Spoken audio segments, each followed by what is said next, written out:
good morning! Good morning everyone! Happy Tuesday! Beautiful Tuesday sa lahat! So, ayan, ang atin nyo ay tapos na sa night duty and then going home ulit, lakad.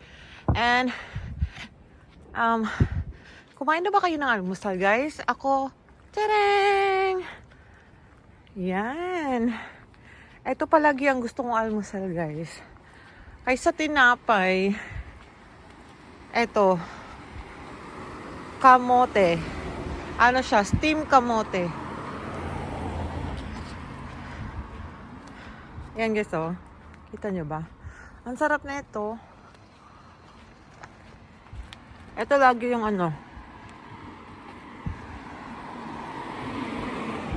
Ito lagi yung binibili ko sa ano guys, sa convenience store pag tuwing umaga.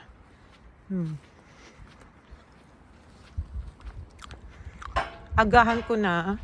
Before ako sasakay ng tren, dadaan muna ako sa convenience store. And then, bibili ako neto. Para, halimbawa ganito, on the way. Wala namang masyadong tao. Kumakain ako habang naglalakad. Pagdating ko ng bahay, guys. Kasi pag nakakapagod yung night duty eh. Gusto mo pagdating mo ng bahay, nakakaantok na. Tulog ka na lang, bihis, hugas, tas tulog.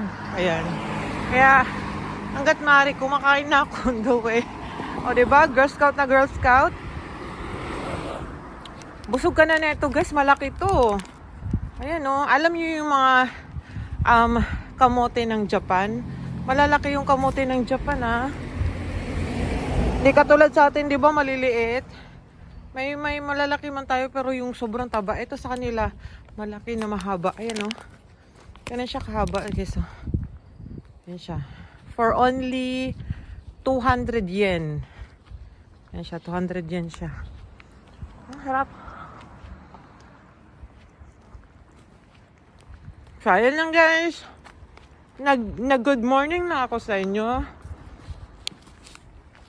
Tapos nag-share lang ako ng aking breakfast na ang tawag sa Japanese dito guys kay imo. Imo daw sabi nila eh. I don't know ha, pero kasi so sa Japanese ang Japanese word ng kamote is satsuma imo. Tapos pag naluto na siya na steam, imo daw, imo.